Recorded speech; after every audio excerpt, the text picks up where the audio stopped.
Hare Krishna, dear devotees. Thank you for joining us for Wednesday evening Bhagavad Gita class at ISKCON of Silicon Valley.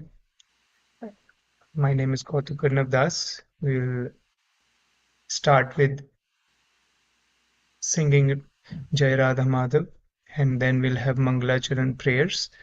Then we will read the chapter 10, the divine opulences of the Absolute.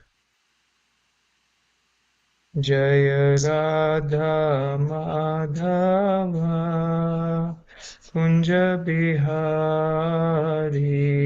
Jaya Radha Madhava Kunja Bihari Jai Gopi Jana Vallabha Girivardhari Gopi Jana Vallabha Girivardhari Yashodanandana Vraja Jana Ranjana Yashodanandana Vraja Jana Ranjana Yamunatiravanachari Yamunatiravanachari Jaya Radha Madhava Kunja Bihari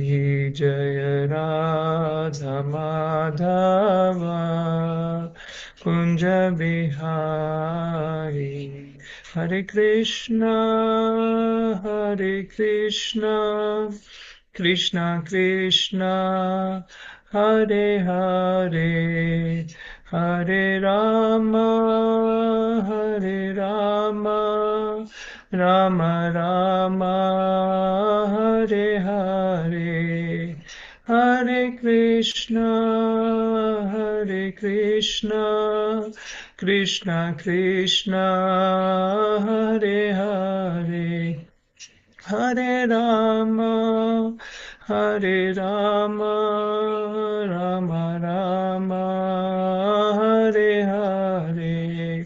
Hare Krishna, Hare Krishna, Krishna Krishna, Hare Hare, Hare Rama, Hare Rama, Rama Rama, Hare Hare, Hare Krishna, Hare Krishna, Krishna Krishna, Hare Hare, Hare Rama, Hare Rama, Rama Rama, Hare Hare, Hare Krishna, Hare Krishna, Krishna Krishna, Hare Hare, Hare Rama, Hare Rama, Rama Rama,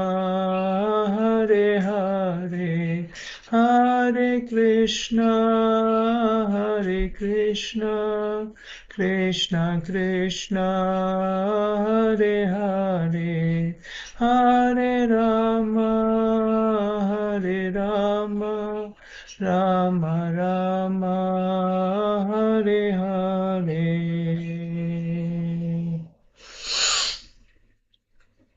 Now we will read Mangalacharan prayers. These are the prayers to seek blessings from our previous teachers and also invoke auspiciousness. Hare Krishna. ॐ अज्ञानतिमिरान्धस्य ज्ञानाञ्जनशलाकया चक्षुरुन्मिलितं येन तस्मै श्रीगुरुवे नमः. Prabhu, I would like to read the translations as well. Thank you. I offer my respectful obeisances unto my spiritual master, who has opened my eyes, which were blinded by the darkness of ignorance, with the torchlight of knowledge. श्रीचैतन्यमनोभीष्टं स्थापितं येन भूतले स्वयं रूपा कदा मह्यं ददाति स्वपदान्तिकम्. When will Srila Rupa Goswami Prabhupada, who has established within this material world the mission to fulfill the desire of Lord Chaitanya, give me shelter under his lotus feet? वन्देऽहं श्रीगुरो श्रीयुतपदकमलं श्रीगुरून् वैष्णवांश श्रीरूपं साग्रजातं सहगणरघुनाथान्वितं तं सजीवं साद्वैतं सावधूतं परिजनसहितं कृष्णचैतन्यदेवं Shri Radha कृष्णपादान् सहगणललिता श्रीविशाखान्वितांश्च. I offer my respectful obeisances unto the lotus feet of my spiritual master and of all the other preceptors on the path of devotional service. I offer my respectful obeisances unto all the Vaishnavas and unto the six Goswamis, including Srila Rupa Goswami, Srila Sanatan Goswami, Raghunath Das Goswami, Jiva Goswami, and their associates. I offer my respectful obeisances unto Advaita Acharya Prabhu, Sri Nityananda Prabhu, Sri Chaitanya Mahaprabhu, and all his devotees, headed by Srivas Thakur.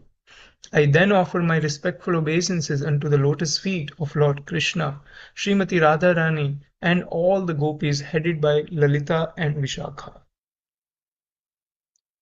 हे कृष्ण करुणा सिंधो दीनबंधो जगत्पते गोपेश गोपिका कांत राधा कांत नमोस्तुते. O my dear Krishna, ocean of mercy, you are the friend of the distress and the source of creation. You are the master of the cowherd men and the lover of the gopis, especially Radharani. I offer my respectful obeisances unto you. तप्त कांचन गौरांगी राधे वृंदावनेश्वरी वृषभानुसुते देवी प्रणमामि हरिप्रिये.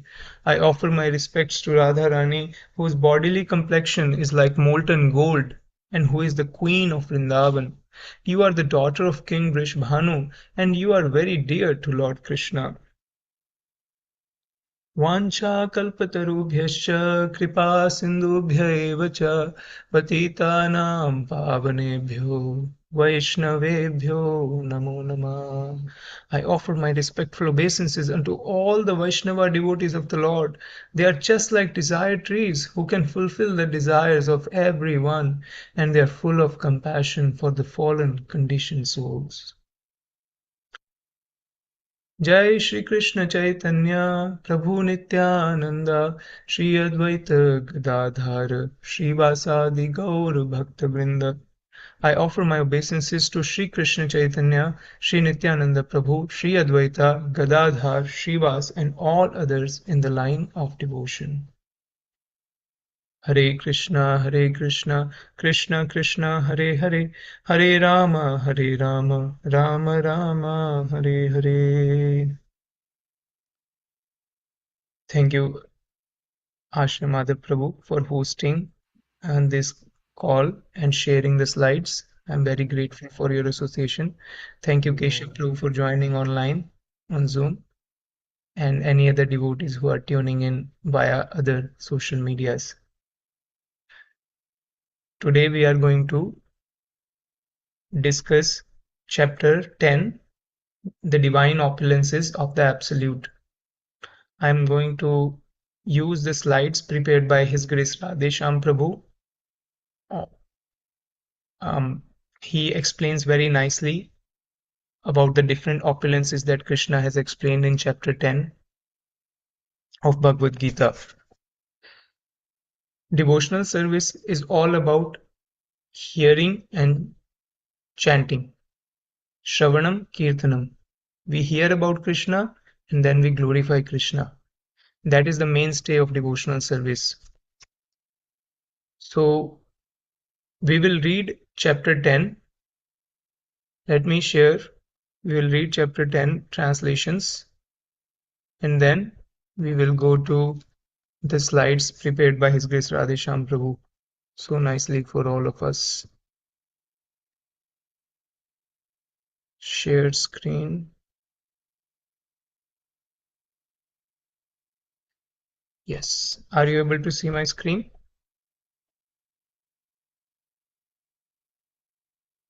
Keshav Prabhu, are you? Okay, perfect. Thank you for that Yes, yes. thumbs up.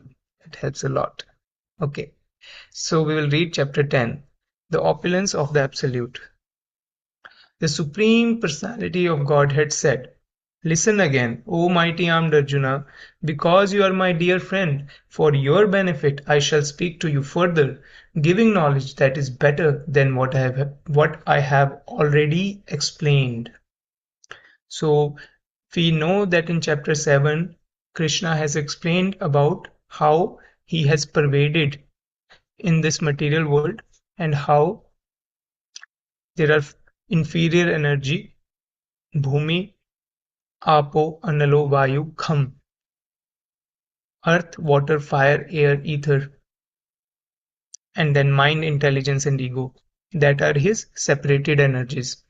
He also explained his para prakriti, which is the living entity. Aparayam itastwanyam prakritim vidhi me param jiva bhuta mahabaho yayedam dharete jagat. He says that besides that inferior energy, which is called the material energy, consisting of five gross elements and three subtle elements, there is also a superior energy, which which is you and me, which is the living entities of or the jivas. Many times we hear in the classes that a living entity is referred to as jiva, but where does that word comes from? Krishna himself is saying that in Bhagavad Gita. Jiva bhuta mahabaho yayedam dharite jagat. So that living entity is known as jiva bhuta. And Krishna says that I am the source of both inferior and inferior and superior energies. He shows that devotional service is meant only for himself, not towards the demigods. In the seventh chapter, he shows that how he is the cause of everything. He's the cause of the material world. He's the cause of the spiritual world, and how he's sustaining everything. In the ninth chapter, Krishna says that um, that he's pervaded in the universe just like the pearls are nicely strung on a thread. So he is the basis. Just like in a nice necklace, there is a thread, but we cannot see the thread. We can only see the pearls in the necklace. Similarly, in this material world, we can only see the energies of Krishna. We cannot see Krishna directly, but he is the basis of this material world. So, in this chapter, Krishna is going to give more details about how he has pervaded everything, how we can see him even in the material world. Text 2. Neither the hosts of demigods nor the great sages know my origin or opulences, for in every respect I am the source of the demigods and sages. So from Krishna comes many demigods, Indra, Chandra, Vayu, and many great sages, the Saptarishis or Bhrigu and Narad Muni, Brihaspati, so many sages come. But they do not understand Krishna's origin or opulences because he is the source of all these sages. So they cannot fathom the greatness of Krishna. Many times we say God is great, but we should also know how great he is. What makes him great? So Bhagavad Gita gives us that clarity. How great is God? And we understand how little we know about him, but according to our understanding, according to our capacities, Krishna has given us sufficient information in the Bhagavad Gita. Text 3. He who knows me as the unborn, as the beginningless, as the supreme Lord of all the worlds, he only, undiluted among men, is freed from all sins. So, Krishna is unborn, Krishna is the beginningless, Krishna is the supreme Lord of all the worlds. If a person knows that in truth, he is freed from all sins. There's knowing in theory and there's knowing by realization. There is knowledge and there's wisdom. So when we begin our devotional service with little amount of faith, we know these things theoretically, but as we practice devotional service, we can see Krishna's hand in so many places. And as we progress in devotional service, we develop more faith. We can see Krishna's hand, and that's how we get free from all sinful desires and sinful tendencies. Text 4 and 5. Intelligence, knowledge, freedom from doubt and delusion, forgiveness, truthfulness, control of the senses, control of the mind, happiness and distress, birth, death, fear, fearlessness, non-violence, equanimity, satisfaction, austerity, charity, fame, and infamy. All these various qualities of living beings are created by me alone. So Krishna is the source of all the qualities of the living beings. Not only happiness, but distress also. Not only birth, but death also. Not only fear, but fearlessness also. So Krishna has given this entire spectrum of qualities for a living being to experience in this material world. In spiritual world, there is no duality. There is no birth, so there won't be any death. There is no question of being fearful because Krishna is there. Of course, there is killing. There are no demons, so who will Krishna kill and how will the gopis and gopas will be fearful of anything? Happiness and distress. There is spiritual ecstasy in this spiritual world. Their happiness and distress cannot be compared with the happiness and distress of this material world. Because happiness and distress in material world is because of one's desire to enjoy the material world oneself. In the spiritual world, everybody is thinking about pleasing Krishna. The gopis are crying in the daytime because they cannot see Krishna. Yashoda Mai is lamenting for Krishna. And in the night time, the gopas, the friends of Krishna, are pining for Krishna's association. Is that a distress? No, it is a spiritual ecstasy. Because the more they pine for Krishna, the more they yearn for Krishna's association, the more they feel joyful when they actually see Krishna. So we cannot compare material world's qualities with the spiritual world. Krishna has given us these qualities here because I want to be the enjoyer of the world. I want to be the center of the world. So these qualities have been given. One can think himself very intelligent, you know, comparatively. There's always relativity in this world. Some person knows more, some person knows less. You can always find a person more intelligent than you, unless you are Albert Einstein. But of course, there's always a better person than you in every field. Freedom from doubt and delusion, forgiveness, all these qualities can be experienced in the material world. So that one feels the mood of controllership, enjoyership, that I am the Lord of all I survey. Text 6. The seven great sages and before them the four other great sages and the Manus, progenitors of mankind, come from me, born from my mind, and all the living beings populating the various planets descend from them. So Krishna here um, is explaining the genealogy of the universe, how all the living entities come into existence. Prabhupada writes in the purport that there are seven great sages and then four other great sages. The seven great sages are the sons of Lord Brahma, Marichi, etc. And then there are four other great sages, which is the Sanat Kumaras. And then there are Manus, 14 Manus in a day of Brahma. So from them comes the entire population of this universe. One who is factually convinced of this opulence and mystic power of mind engages in unalloyed devotional service. Of this there is no doubt.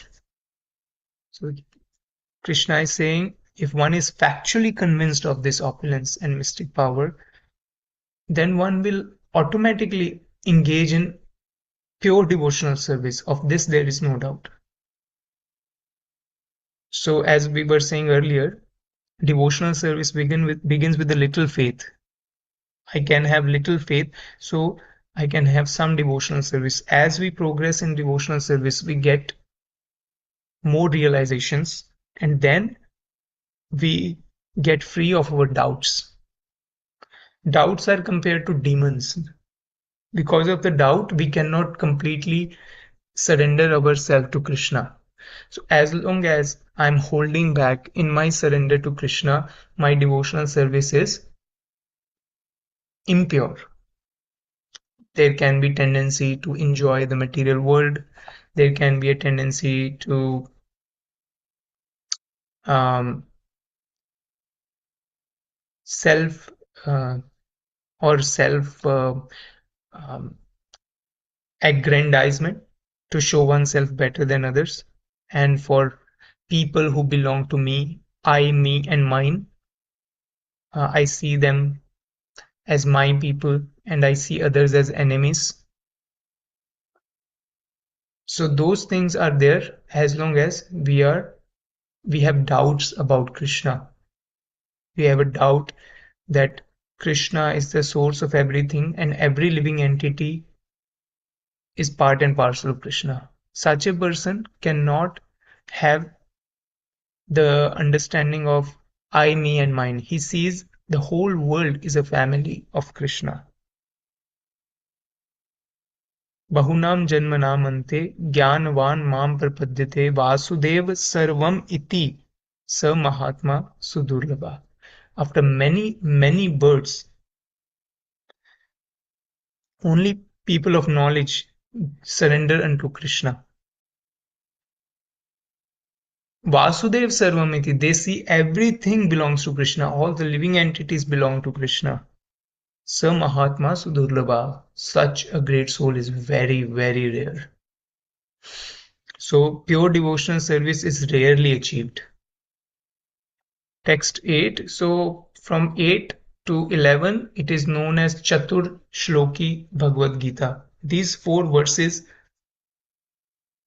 give us the entire summary of Bhagavad Gita or the essence of Bhagavad Gita. So please listen carefully. Text 8. I am the source of all spiritual and material worlds. Everything emanates from me. The wise who perfectly know this engage in my devotional service and worship me with all their hearts. So Krishna is saying there are three things in any discipline. First is the knowledge of the discipline. Second thing is to actually apply that knowledge in our life. And third thing is to become a master or become very expert and able to teach others. So here Krishna is telling us the relationship between a living entity and Krishna. Krishna is saying, I am the source of all spiritual and material worlds. This is called Sambandh Gyan. Sambandha means relationship, Jnana means knowledge. Everything emanates from me. The wise who perfectly know this engage in my devotional service and worship me with all their hearts. So if a person is wise, he will accept this and he will offer worship to Krishna with all their heart. even theoretically. Text 9. The thoughts of my pure devotees dwell in me. Their lives are fully devoted to my service, and they derive great satisfaction and bliss from always enlightening one another and conversing about me. So, when a person becomes advanced in devotional service, he cannot stay even a moment without hearing about Krishna or glorifying Krishna. That is called a pure devotee. Their lives are fully devoted to Krishna's service and they derive great satisfaction and bliss from always enlightening one another and conversing about me. This is called the knowledge in practice. So, text 8 is knowledge, sambandh gyan. Text 9 is abhideya. Abhideya means once you know your relationship with Krishna, what do you do? Such a person is always enlightening one another about Krishna, sharing about Krishna, hearing about Krishna, and they derive great satisfaction and bliss from this activity. So we can see the example of His Divine Grace A.C. Bhaktivedanta Swami Prabhupada. He started his journey in America in 1965 and he left this world physically in 1977. In those 12 years, he opened 108 temples.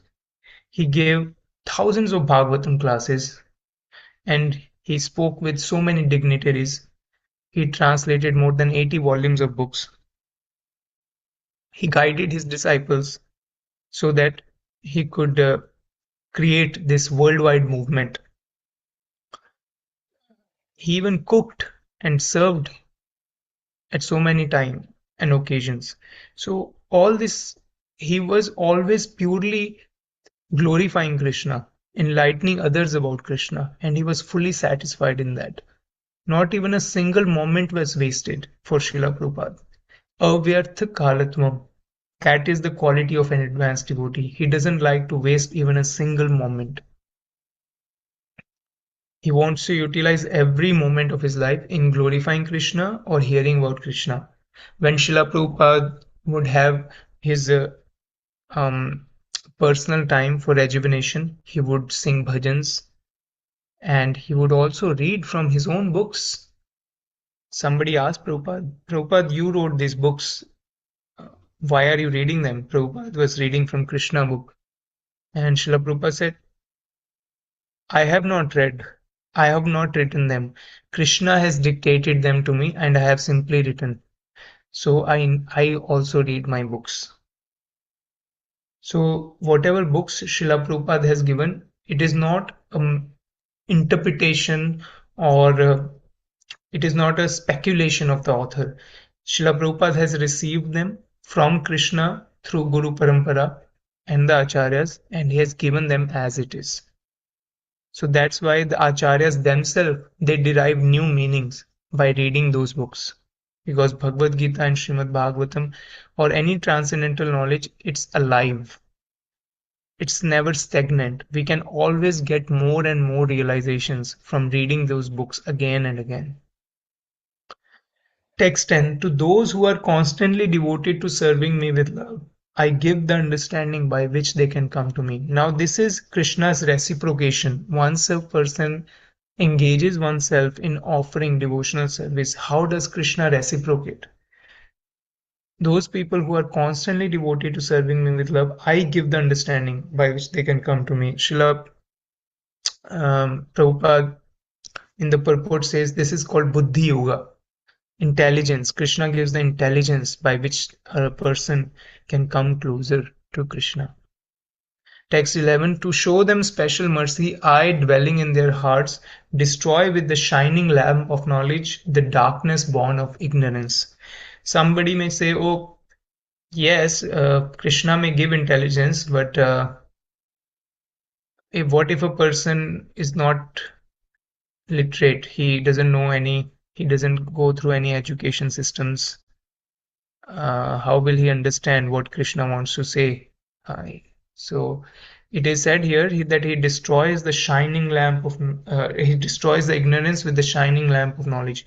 So just like a lamp removes all the darkness in the atmosphere, in the space, similarly Krishna destroys all the ignorance. That person is naturally engaged in serving and pleasing Krishna, and he likes to be very meek and humble and grateful.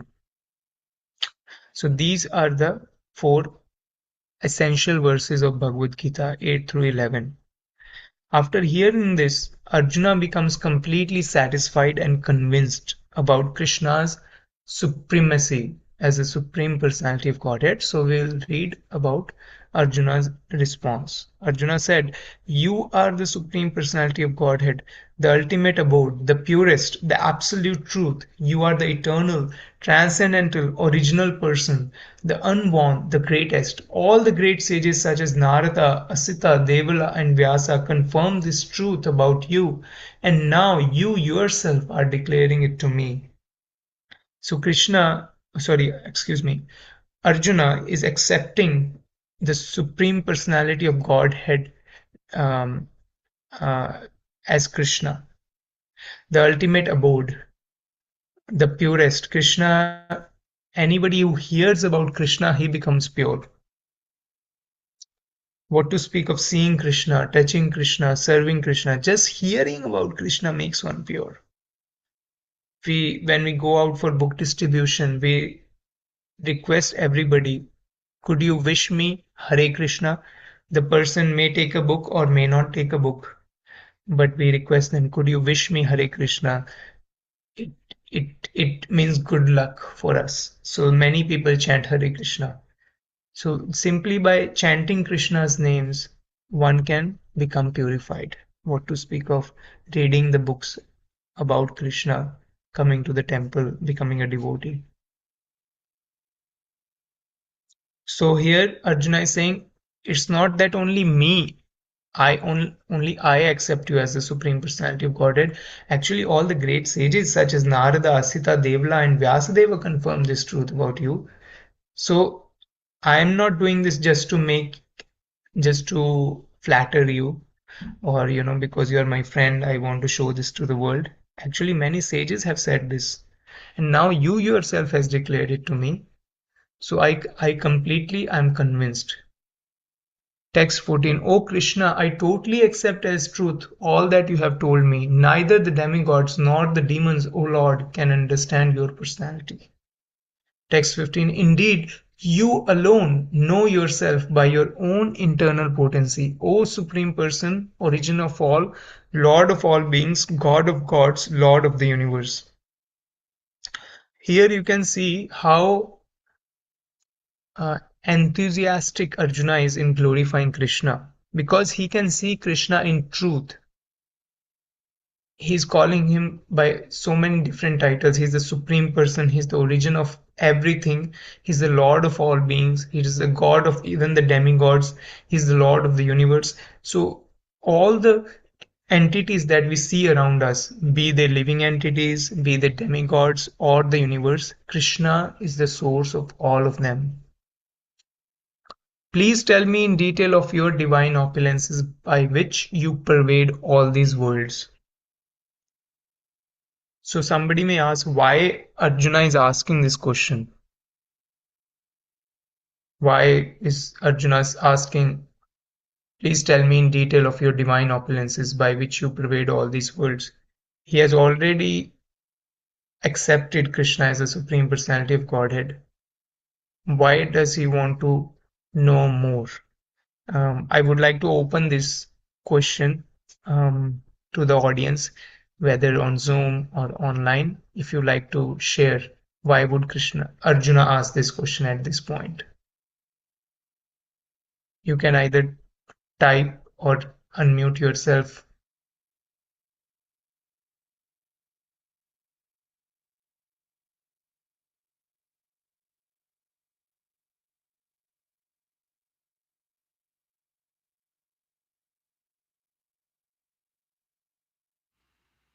Hare Krishna, dear devotees. You know the answer. You can unmute and speak.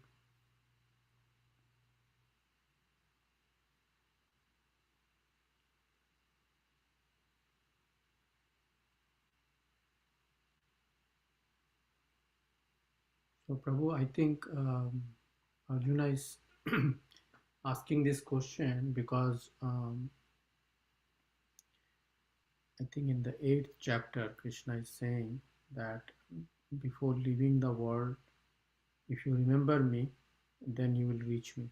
And then after that, he says that Ma Manusmara Yuddha Cha. So he's saying you cannot do that just by some trick. You have to remember me all the time.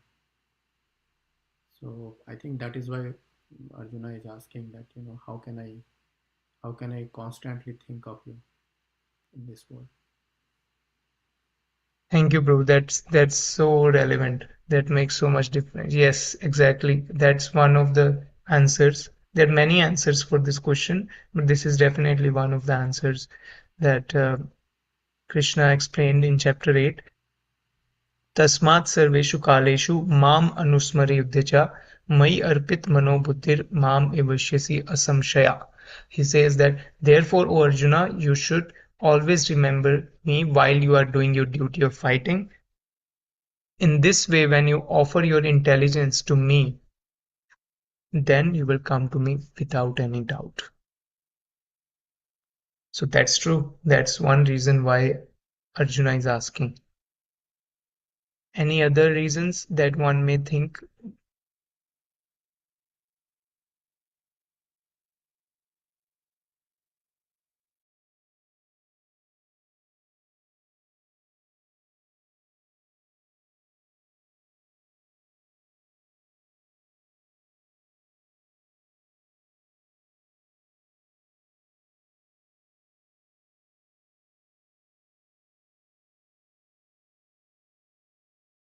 So, Prabhu, I don't see anyone online answering.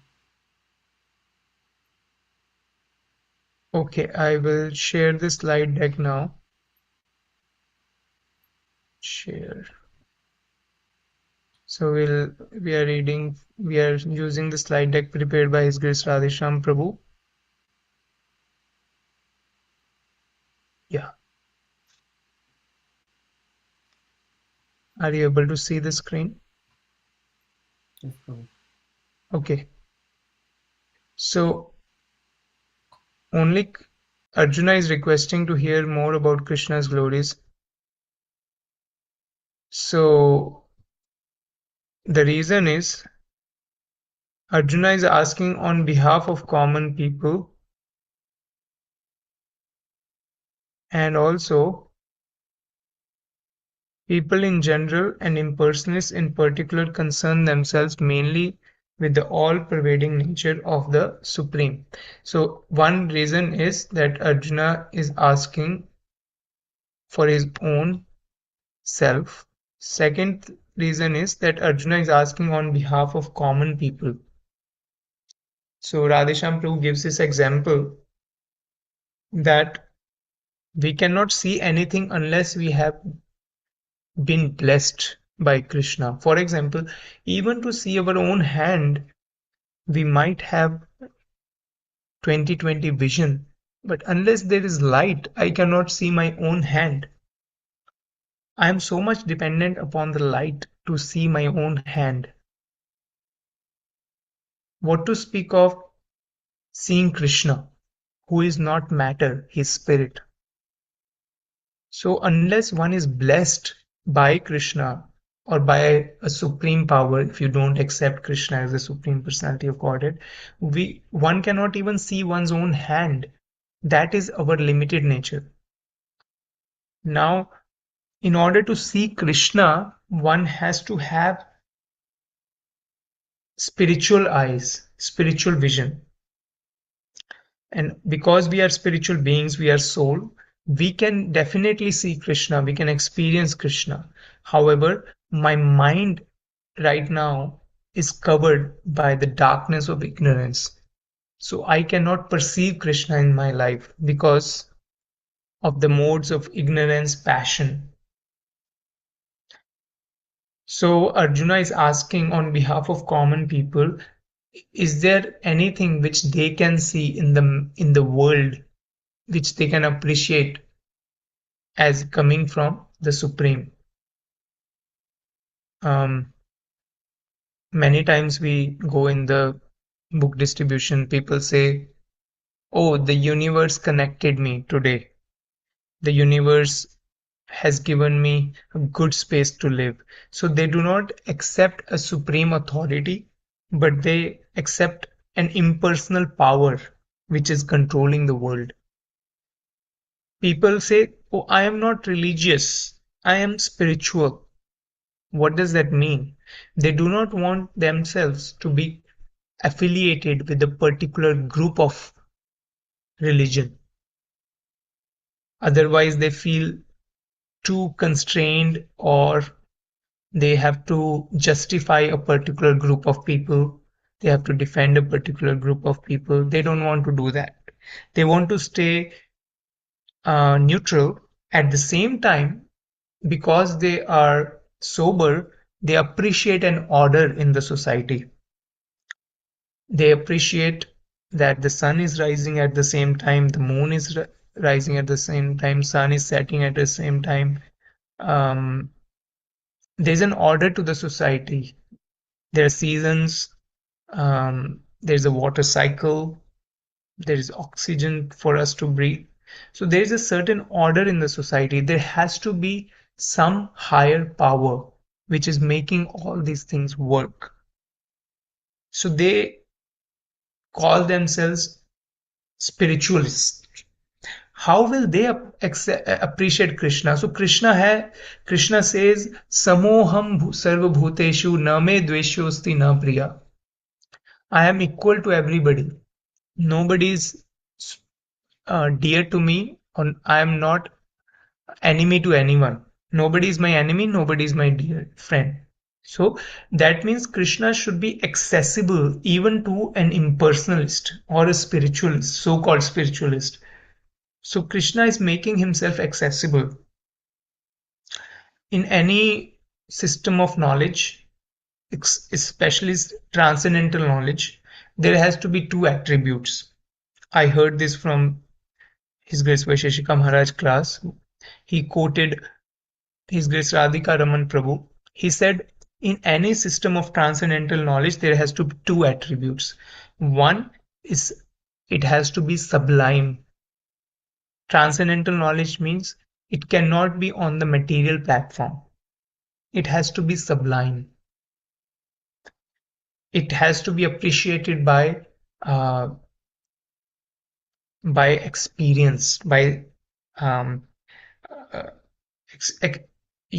by something which is beyond the matter. It's not about just seeing something, but one has to experience it within. It has to be sublime. For example, we know Bhagavad Gita's teachings are sublime because Krishna speaks about his supremacy, about he also talks about the nature of the soul. We are not this body, we are soul. It's sublime. It's something which is not generally known and which is not easy to perceive. However, we can appreciate it. We can appreciate that knowledge. Second thing is that knowledge should be accessible. Not only sublime, it should be accessible. So how is that knowledge accessible?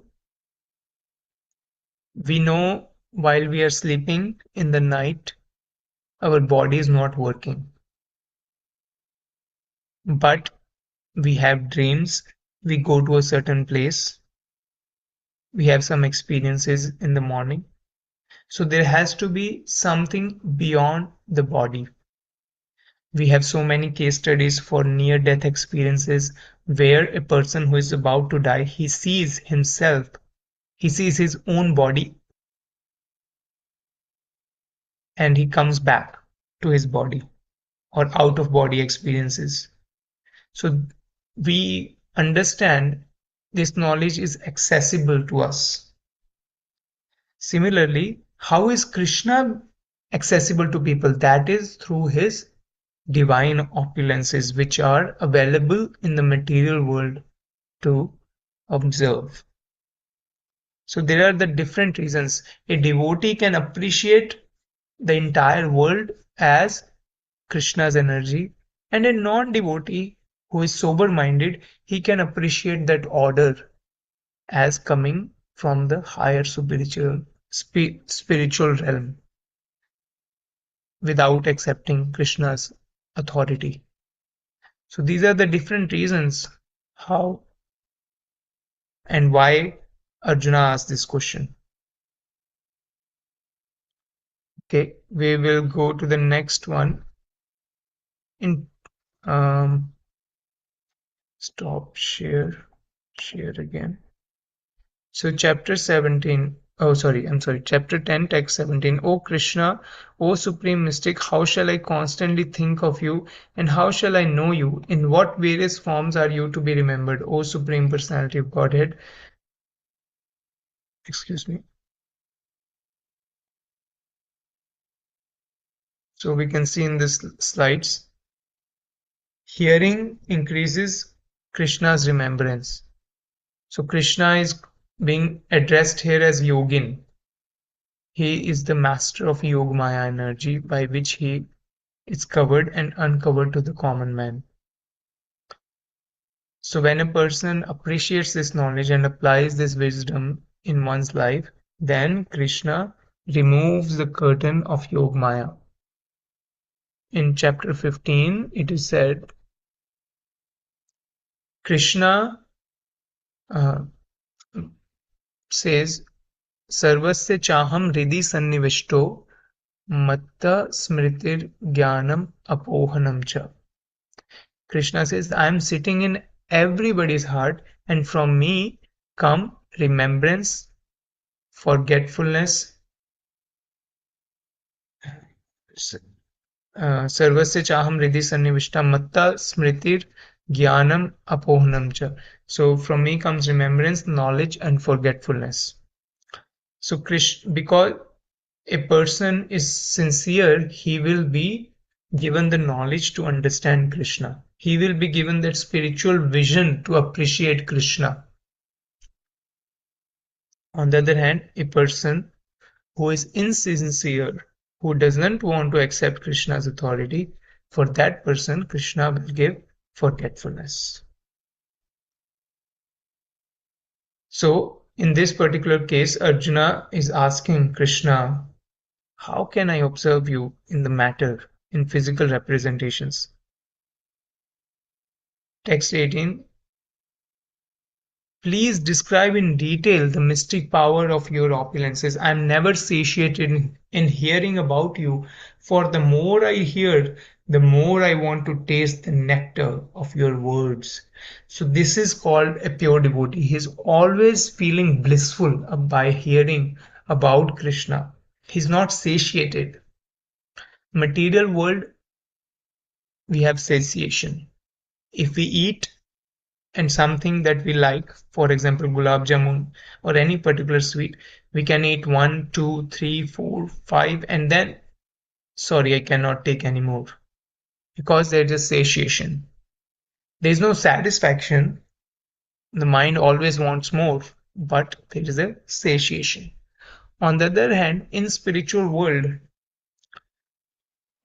one is always satisfied because one is thinking about Krishna, hearing about Krishna. But never one is never satiated. One has unlimited capacity to hear about Krishna.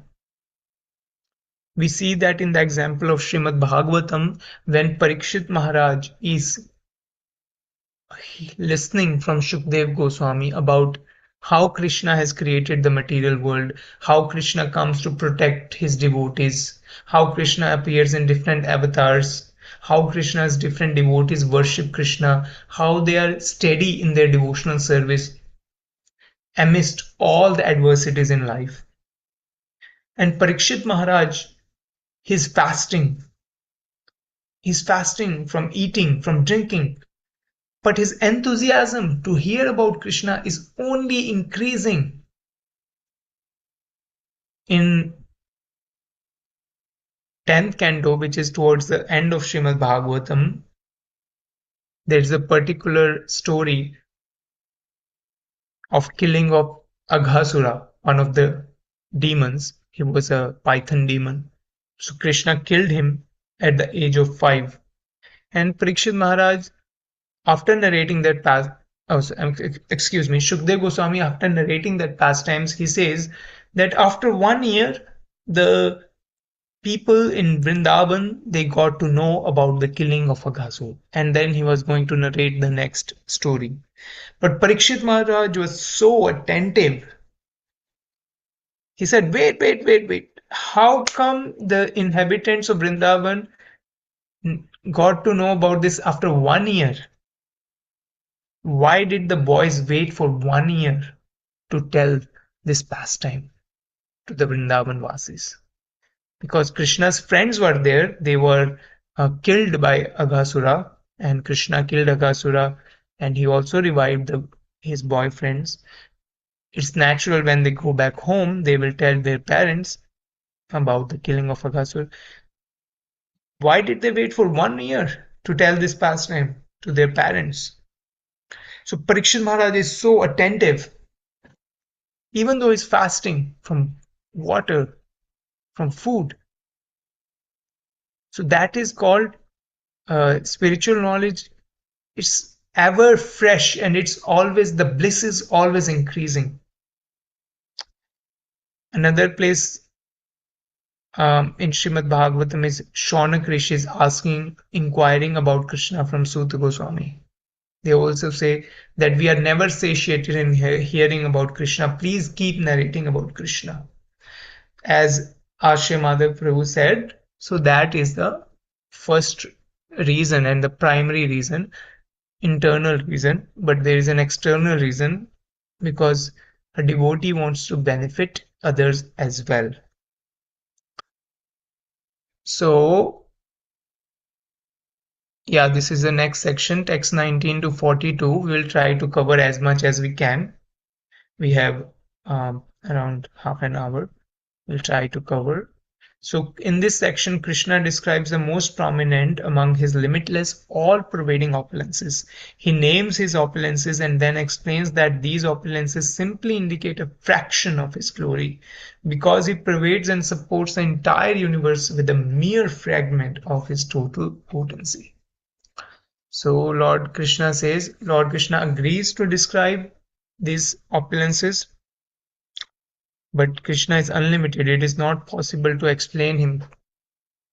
Of course, there was a big battle which was going to begin, and this was supposed to be a short conversation or a pep talk before Arjuna would get back and fight.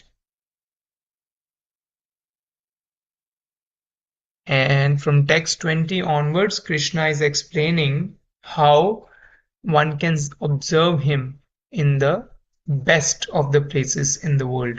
So he is giving the example of super soul, that I am the super soul.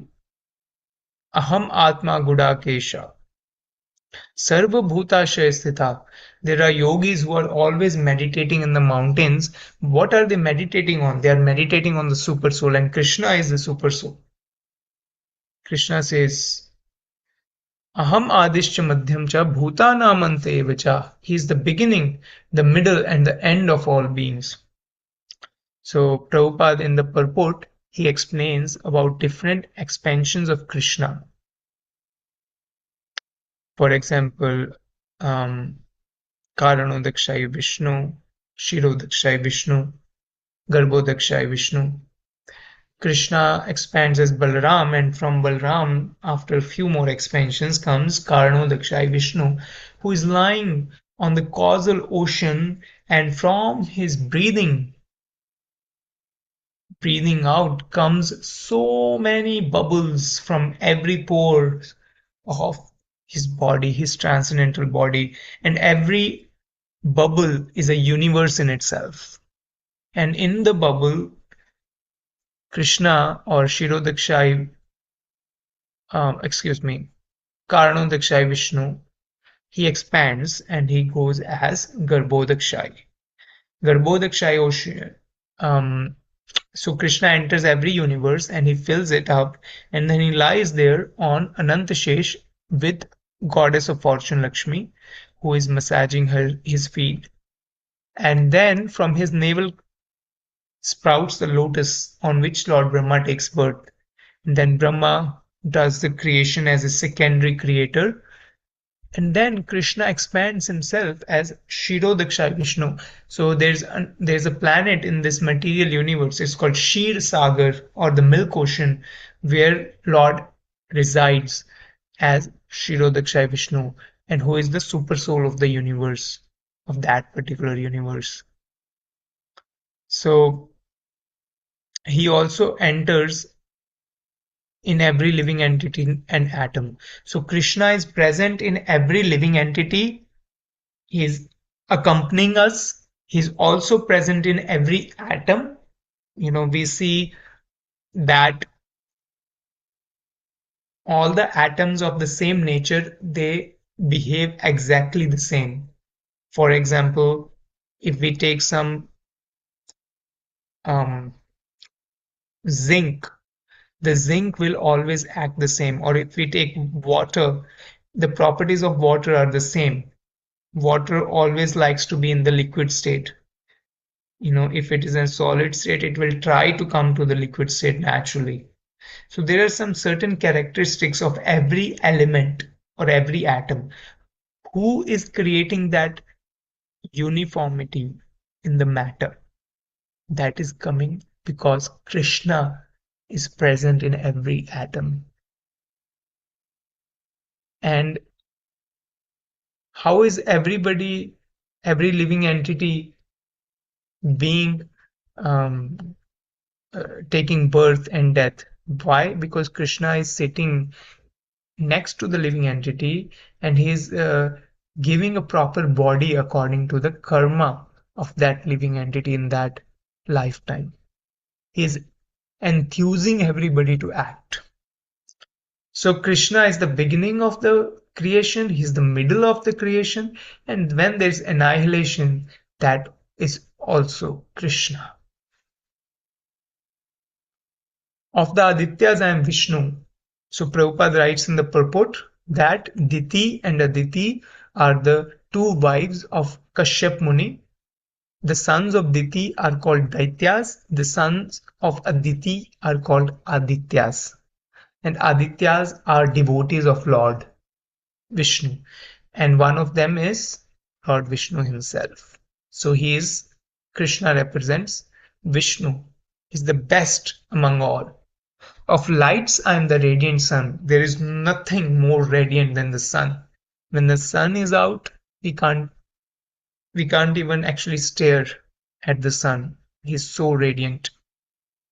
Of the Maruts, I am Marichi, controlling the deity of wind. There are many kinds of airs, but Marichi is the best of the air gods. Is the controlling deity of the wind. Among the stars, I am the moon. So Srila Prabhupada says that there is only one sun planet in the universe. Many scientists say that there are many stars, but um, there are many suns, excuse me, in the universe. But according to Bhagavad Gita and the Shastras, there is only one sun. But there are many stars, and they are not suns. Suns and stars, they are separate. Many times it is said that sun is nothing but a star and made up of hydrogen, and there is constantly fusion going on, which gives the sun its unlimited temperature. But Bhagavad Gita says that sun is a planet, and there is a god, fire god or sun god. His name is Vivaswan. On the other hand, there are many stars which reflect the light borrowed from sun. So moon is one of them.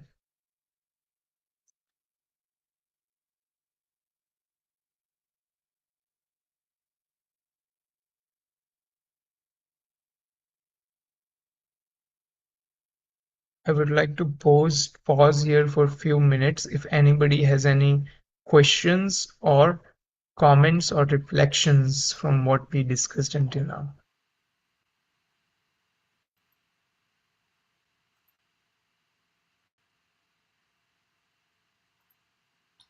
Haribol Prabhu, I don't see any online questions, but your slides are very beautiful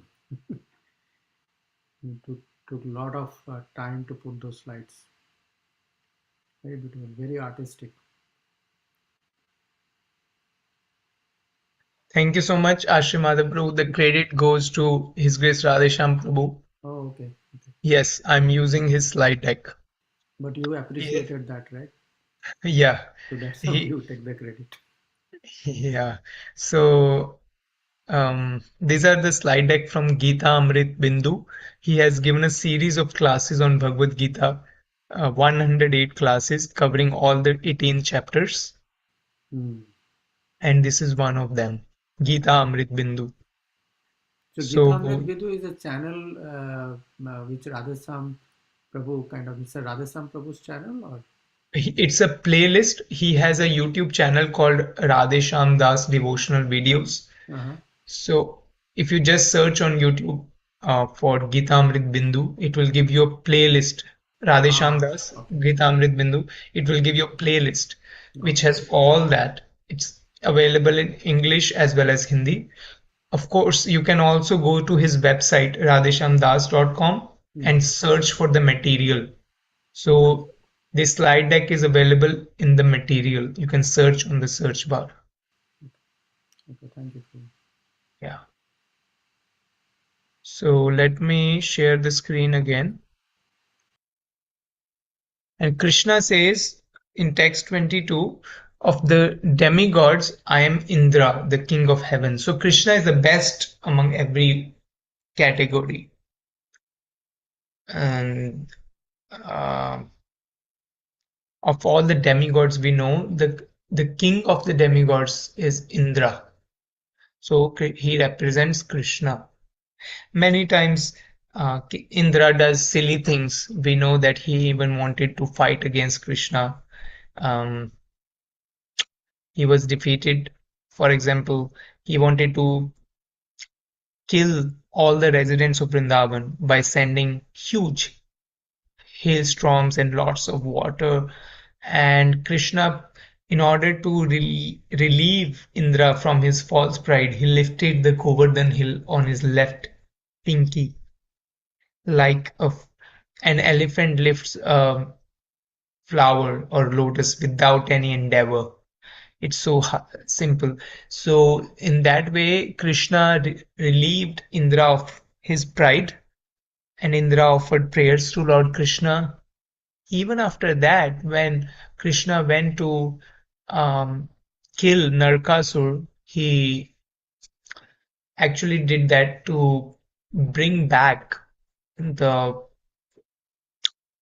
ornaments of Aditi, the mother of the demigods. And he offered those ornaments to Aditi after killing Narkasur.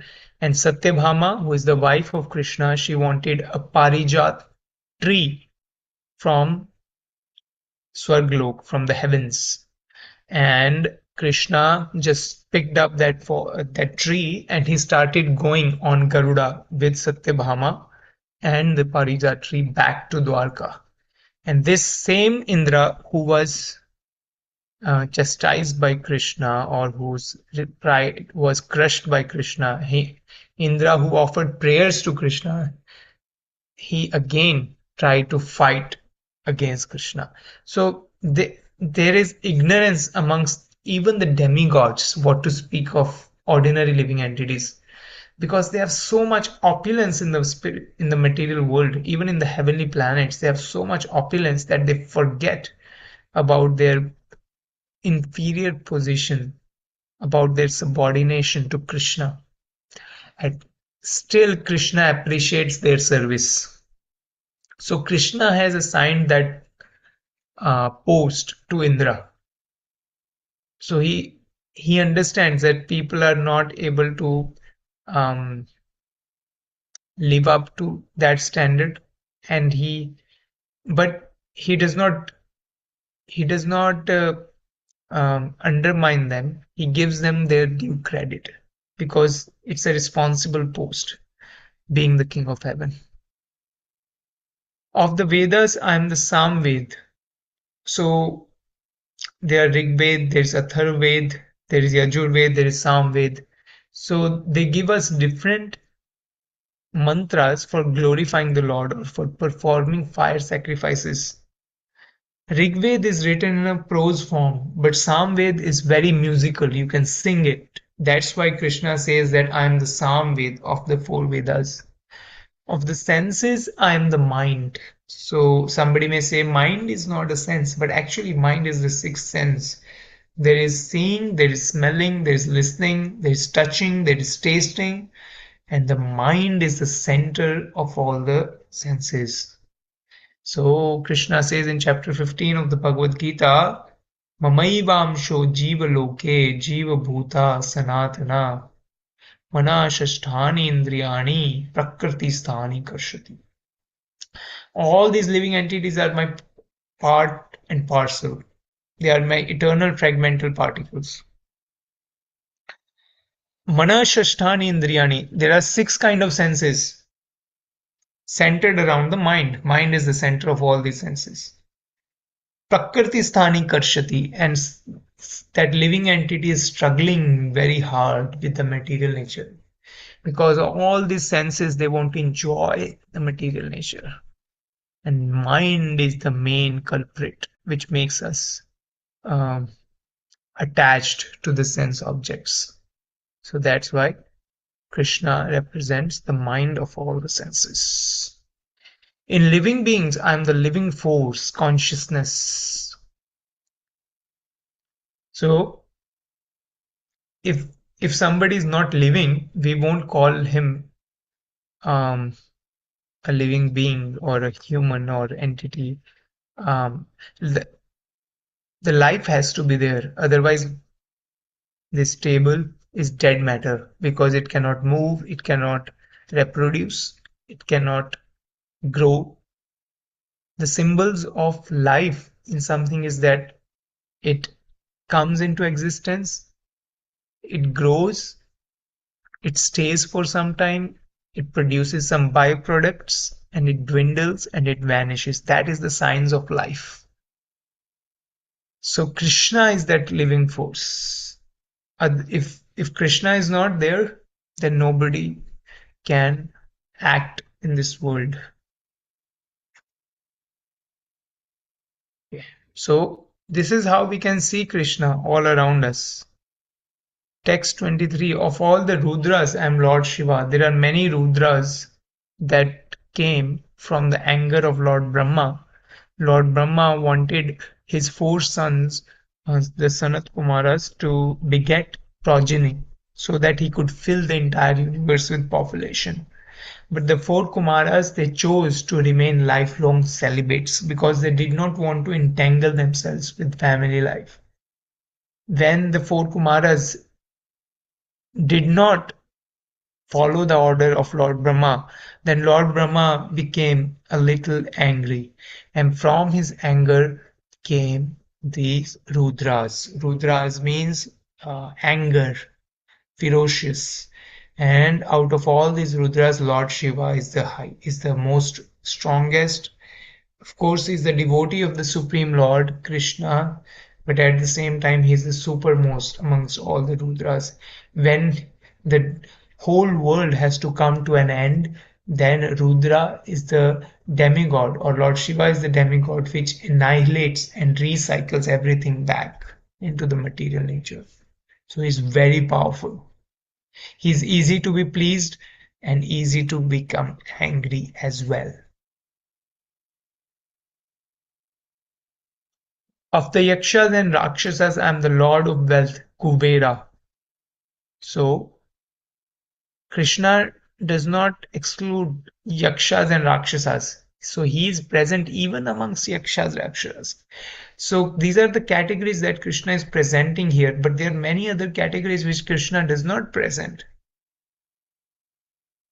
It does not mean that Krishna is not there. Krishna is in all the categories, including the Yakshas and Rakshasas. So he's the Lord of Wealth, Kubera. Kubera is known as the treasure of the demigods. Right. We know the story of Nal Kubera and Manigriva, who were the two sons of Kubera, and they were intoxicated by the pride, intoxicated by the wealth, by women, and they were enjoying with women in the river Mandakini on Kailash Hill, and they were completely intoxicated. They did not care for anybody, not even the sage Narada who was just passing through. The women who was supporting with these two sons of Kuvera, they dressed themselves. They became shameful and then they dressed themselves because Sage Narada was passing. But these two sons were so intoxicated, they did not care to cover their bodies. And Narada, in order to give them benefit, he gave them a benediction curse. He told them you are going to become trees because you are unconscious. Even though you have the body of demigod, still you do not know how to act or behave. So human life is very responsible life. One has to utilize every moment to understand one's real identity as a spiritual being and try to revive it by devotional service. Otherwise, one does not deserve to have a human body. So Narad Muni cursed them to have the body of trees. Trees, we can see that trees are exposing their whole body in the atmosphere, in the weather, in the cold, in the heat. There is no clothing over these so-called trees. They are exposing their bodies. Similarly, because these two sons of Kuvera did not care to cover their bodies, so they were given the birth as trees. Of course, later on they could even observe Lord Krishna's childhood pastimes because they were trees in the courtyard of Nanda Maharaj. So they could see Krishna's childhood pastimes. And Krishna delivers both of these trees, Nalkuvera and Manigriva, and he gives them devotional service. So it was a benediction curse given by Narad Muni. Of the Vasus I am fire, Agni. Of mountains I am Meru.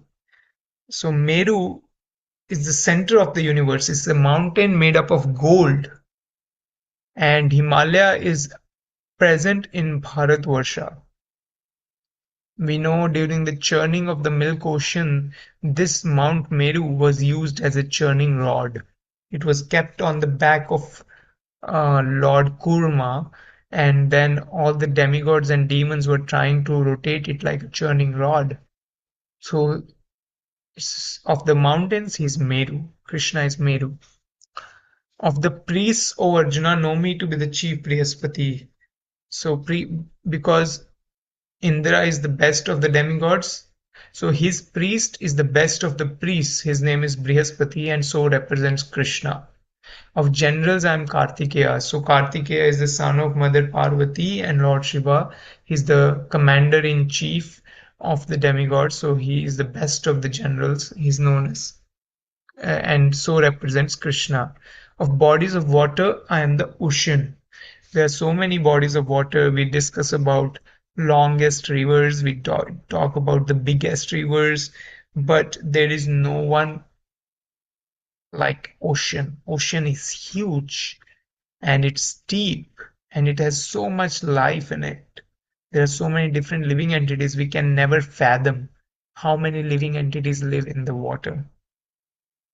So of the all the bodies of water, I am the ocean. Text 25. Of the great sages I am Bhrigu. So Bhrigu is known as best of the sages. Once there was a conversation between all the sages. They wanted to decide for one and all who is the supreme out of Brahma, Vishnu, and Mahesh. So they asked Bhrigu to bring a solution. So Bhrigu, he was so powerful that because of his austerities, he could go to Lord Brahma, he could go to Lord Shiva, he could go to Lord Vishnu as well. So he went to Lord Brahma and he committed. um, mental offense. Because Bhrigu is the son of Lord Brahma, he's supposed to pay obeisances, respects to the father, but he did not pay obeisances. And Brahma could notice it. Lord Brahma could notice that he is supposed to pay obeisances, but he did not. And Lord Brahma got angry. So Bhrigu just left that place to save himself from the anger of Lord Brahma. Secondly, he went to visit Lord Shiva, and there he committed a verbal offense. So Lord Shiva is son of Lord Brahma because he's one of the Rudras. So that's why Bhrigu and Lord Shiva, they are brothers. So Lord Shiva wanted to embrace Bhrigu out of brotherly love. But Bhrigu gave a verbal offense to Lord Shiva. Oh, you are so dirty. You are always associating with demons and hobgoblins, and you are having ashes on your body. You have snakes all around you. I don't, I'm a Brahmin. I don't want to embrace you. So Lord Shiva became angry and he picked up his trident and he wanted to kill him right there. But Mother Parvati stopped him. And Bhrigu ran off and he went to the third place, Vaikuntha. And here he committed the most grievous offense. The least offense is by mind. You don't actually do something, but you think about committing a mistake. And second level is by verbal, by saying you commit an offense. And third, the grossest is by physical, harming the body of somebody. So here, Bhrigu Muni kicked at the chest of Lord Vishnu. This is in Shir Sagar, where Lord Vishnu is being served by Mother Lakshmi. And Lord Vishnu, when he was kicked by Bhrigu Muni, he did not feel angry, but he immediately got up and he started massaging the feet of Bhrigu Muni. He said, Bhrigu Muni, I know that your feet are very soft, but my chest is like a stone, like thunderbolt. So I must have hurt your feet. He started massaging Bhrigu feet. Then Bhrigu understood that Lord Vishnu is the best among all the demigods. So, so that is the power of Bhrigu. Of course, Mother Lakshmi or Goddess of Fortune did not appreciate a Brahmana hitting at the chest of Lord Vishnu because that's the residence of Mother Lakshmi. And from that day on, Mother Lakshmi is not very much, um, she did not favor the Brahmanas so much. Of vibrations, I'm the transcendental Om. So, Om, all the Vedic mantras begin with Om, and that's why of vibrations, I am the transcendental Om. Of sacrifices, I am the chanting of the holy name Japa. So, there are so many sacrifices prescribed in the Vedic literature, and they include killing or utilizing so many products. But here, in the chanting of the holy names, Hare Krishna, Krishna Krishna, Hare Hare, Hare Rama, Rama Rama, Hare Hare. There is um, there is no expenditure, there is no loss. You are not killing any animals, you are not accruing any sinful reactions, but there's immense gain. That's why that japa represents Krishna. Of immovable things, I am the Himalayas. Earlier, Krishna said that out of all the mountains, he's Meru, but here he's saying he's Himalayas. So Prabhupada clarifies in the purport that Meru is sometime movable, as we learn that Meru was picked up by Garuda, by Lord Vishnu, and it was brought for churning the milk ocean. But Himalayas are immovable. That's why it's a separate category. Among perfected beings, I'm the sage Kapila. Kapila is an incarnation of Lord Krishna who came to give the knowledge about Ashtanga Yoga, about Sankhya Yoga. devotional service, and thus he represents Krishna. Of the Gandharvas, I am Chitrarath. Chitrarath is the best singer among all the Gandharvas. Of the sages among the demigods, I am Narada. So there are demigods, but there are sages among the demigods, and Narada is the best sage. He travels all over the world to encourage everyone in devotional service. That is the glory of Narad Muni. Of all trees, I'm the banyan tree. Banyan tree is the biggest. It has so deep roots and it's so huge in diameter. It gives shade to so many plants and it gives shade to people. It gives residence to birds. So such banyan tree or Ashwatha tree is representation of Krishna. That's why people in India they worship the banyan tree or Ashwatha tree. Text 27 of horses know me to be Uchaishrava produced during the churning of the ocean for nectar. When this horse came out during the churning, everybody glorified the qualities of this horse in loud voices. That's why he's known as Uchai Shrava. Uchai means in loud tone, and Shrava means glorification. So that's why his name is Uchai Shrava. And of the lordly elephants, I am Airavat. So we know Indra got the Airavat elephant, and this Airavat elephant is the best of the elephants and produced during the churning of milk ocean. Among men, I am the monarch. Monarch is the ruler of the society, so king can do no wrong. So Krishna can do no wrong. Any kings who are following the principles of Krishna, they also can do no wrong. So a monarch represents Krishna only as long as he is following the principles set out by Krishna in Bhagavad Gita and Srimad Bhagavatam. 28. Of weapons I am thunderbolt. Among cows I am Surabhi. Of causes for procreation I am Kandarpa, the god of love. So somebody may ask, why is Krishna representing Kandarpa, the god of love? Because in order for the world to continue, the procreation has to happen. So Krishna causes the attraction between male and female. Otherwise, there will be no progeny. Specifically, this progeny, which is done only for the propagation of children, such kind of sex represents Krishna.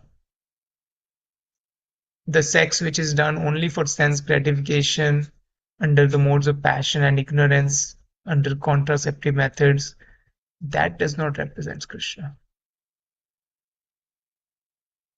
Of serpents, I am Vasuki.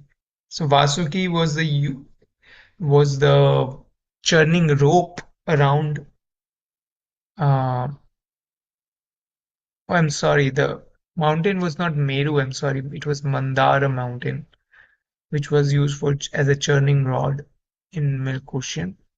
And yeah, Meru was not used. Excuse me. It was Mandara mountain. Um, and of course, there has to be a churning rope to churn the rod, and that rope was Vasuki.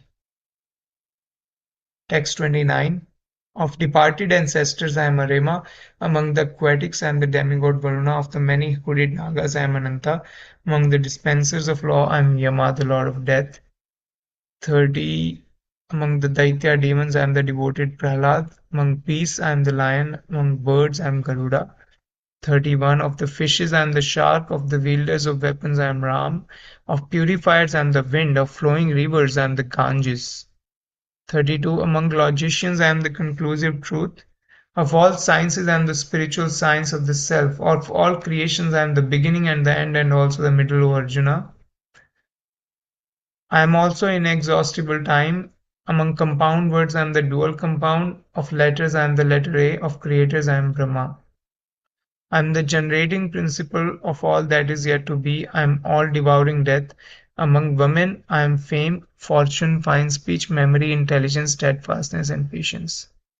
Of the hymns in the Samveda, I am the Brihasam. Of poetry, I am the Gayatri. Of months, I am Margshesha, November, December. Of seasons, I am flower bearing spring. I am also the gambling of cheats. Of the splendid, I am the splendor. I am victory. I am adventure. I am the strength of the strong. Of the Pandavas, I am Arjuna. Of the sages, I am Vyasa. Among great thinkers, I am Ushna. Of the descendants of Vrishni, I am Vasudev. Among all means of suppressing lawlessness, I am punishment. Of those who seek victory, I am morality. Of secret things, I am silence. Of the wise, I am the wisdom. There is no being moving or non moving that can exist without me. I am the generating seed of all existences. O mighty conqueror of enemies, there is no end to my divine manifestations. What I have spoken to you is but a mere indication of my infinite opulences. Know that all opulent and glorious creations spring from but a spark of my splendor.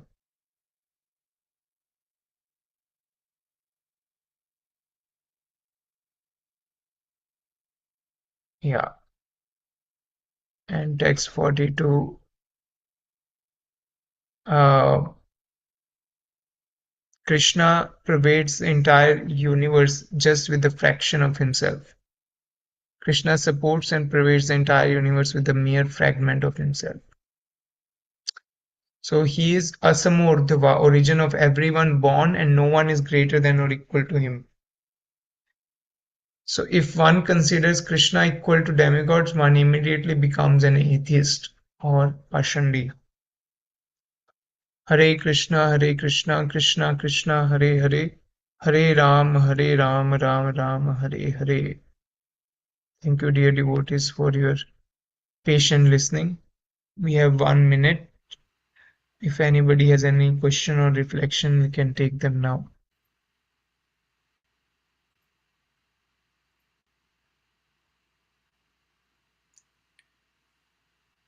I don't see any comments from online, Prabhu, Facebook, YouTube. On the Zoom call, if anyone wants to ask something, please feel free to unmute and ask.